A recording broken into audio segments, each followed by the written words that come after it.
우리가 읽은 시편 11편은 짧지만 매우 강력한 믿음의 고백이 담겨 있습니다. 아주 절대절명의 위기의 순간, 사람들은 도망가라는 현실의 목소리를 터뜨립니다. 그런데 성경은 믿음은 여호와께 피하라 라는 그런 권면을 하면서 이 둘이 아주 극과 극을 이루는, 그래서 심각한 충돌이 일어나고 있는 그런 내용을 담고 있습니다. 사랑하는 성도 여러분, 인생을 살다 보면 이제는 끝이다, 그렇게 생각하고 그런 말을 듣는 순간도 우리에게 찾아옵니다.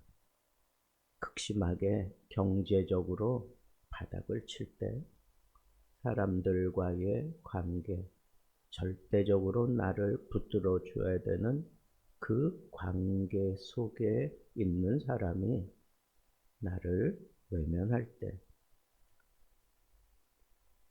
사형 선고를 내릴 정도로 건강이 한순간에 무너질 때, 내 영적인 든든한 버팀목인 교회가 흔들릴 때, 사람들은 피해라, 포기해라, 버텨봐야 소용이 없다, 이런 식으로 얘기를 합니다. 그런데 여러분, 오늘 우리가 읽은 본문 말씀에서 다윗도 똑같은 그런 상황 속에서 그런 얘기를 듣습니다. 너희가 내 영혼에게 새같이 너의 산으로 도망하라 함은 어찌함인가? 위기 속에서 다윗에게 들려오는 소리는 온통 도망가라는 압박입니다. 그런데 다윗은 보란듯이 전혀 다른 선택을 합니다. 내가 여호와께 피하였거늘, 다윗은 위기의 순간, 그 순간을 모면하기 위해서 도망가는 것이 아니라 여호와께 피합니다. 다윗이 처한 상황은 결코 가벼운 상황이 아닙니다. 악인이 활을 당기고 화살을 시위에 먹였다 그랬습니다. 이건 일촉즉발의 위기가 감지되는 순간입니다. 그 더 절망적인 그런 생각에 이런 생각이 들었어요. 터가 무너지면 의인이 무엇을 하랴. 터는 기초, 질서, 정의라고 얘기할 수 있습니다. 사회의 정의가 무너진 것 같고 진리가 흔들리고 의인의 설 자리가 사라진 그런 상황과 같은 그런 심각함이 지금 다윗의 상황이었습니다. 그런데 그 상황이 어쩌면 지금 우리가 겪고 있는 이 시대 현실과 너무 닮아 있습니다. 진리가 상대화되고 악이 당당하게 활동하고 의가 조롱받는 그런 일들이 우리 앞에 막 심각하게 다가오는데, 거기에 당당하게 맞서기보다는 그냥 불똥이 나에게 튈까봐 그냥 입 닫고 그냥 없는 듯 그렇게 살거나, 아니면 아예 등을 돌리거나, 아니면 멀리 떠나버리고 맙니다. 그러면서 스스로 그렇게 위안하고 그런 생각을 합니다. 이런 악이 지배하는 세상에 의인이 할 수 있는 건 아무것도 없어. 이 상황에서 내가 뭘 할 수 있겠나? 기도한들 무슨 소용이 있으며 내 믿음을 지켜서 도대체 뭐가 달라질 수 있겠나? 어쩌면 믿음이 약하다기보다는 세상이 너무 강력하게 우리를 덮쳐오고 있습니다. 그런데 여러분 오늘 본 말씀 4편에 보면 여호와께서는 그의 성전에 계시고 여호와의 보좌는 하늘에 있다라고 그렇게 외치면서 이 모든 상황을 완전히 뒤집어 엎습니다. 무슨 얘기입니까?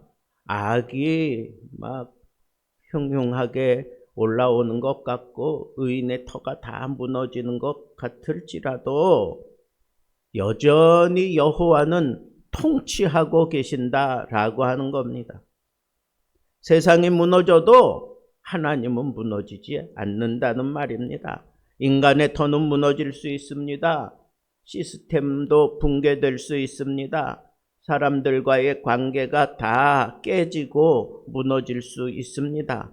그러나 하나님의 보좌는 절대로 흔들리거나 무너지지 않습니다. 더 중요한 말씀은 그의 눈이 인생을 통촉하시고 그의 안목이 그들을 감찰하시도다 그랬습니다. 통촉하시고 감찰하신다.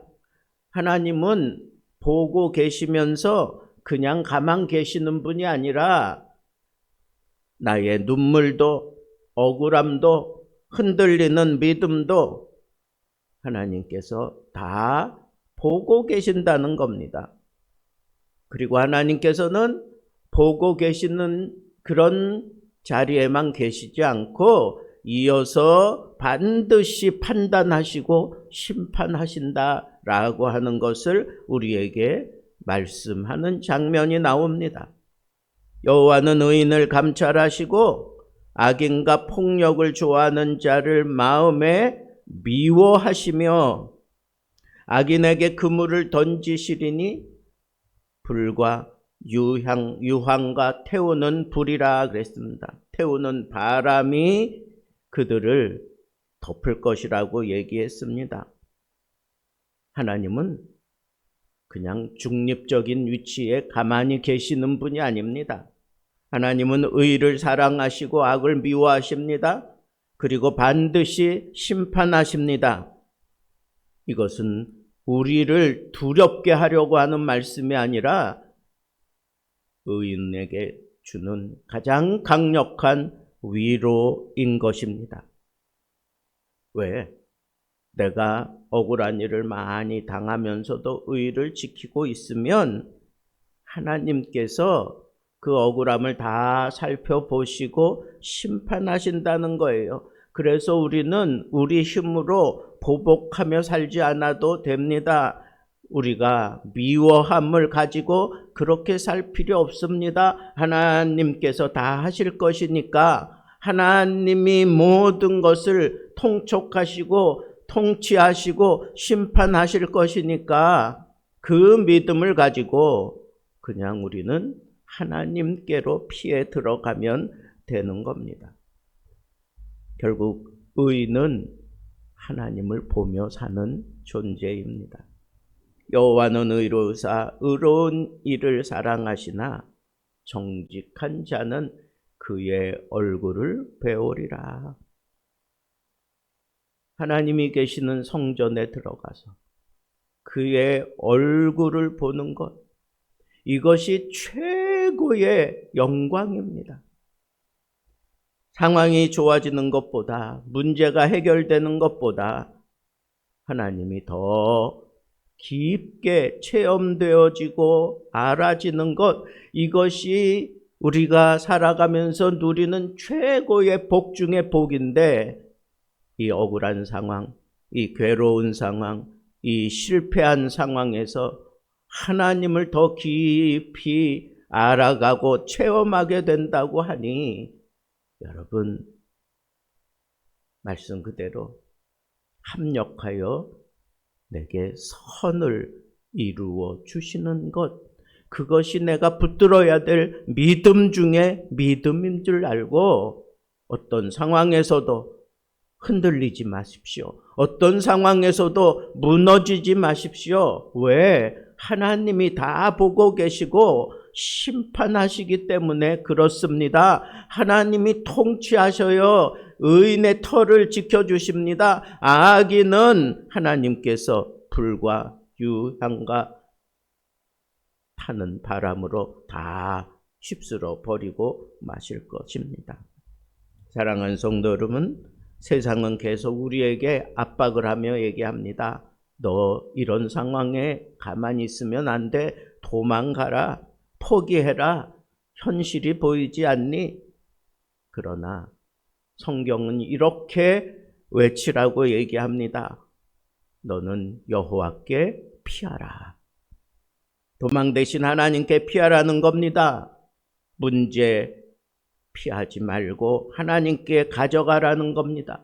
무너지는 현실보다 하나님을 바라보라는 겁니다. 상황이 아닌 하나님을 바라볼 수 있는 눈을 사용하라는 겁니다. 하나님의 심판을 신뢰하고 억울함을 내려놓고 하나님께 맡기라는 겁니다. 하나님 보는 삶을 사모하며 살아가는 것, 그것이 바로 우리가 붙들어야 되는 믿음입니다.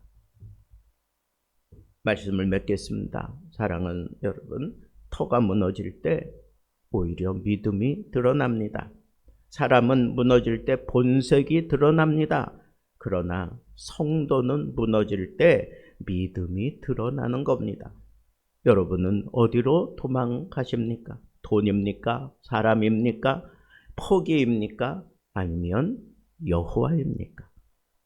오늘 결단하십시오. 나는 도망하지 않는다. 나는 하나님께 피한다. 그 순간 무너진 세상 속에서도 흔들리지 않는 사람이 될 것입니다. 이 믿음으로 하나님 앞에 당당하게 살아가는 참다운 하나님의 사람들 되기를 우리 주님의 이름으로 축복합니다.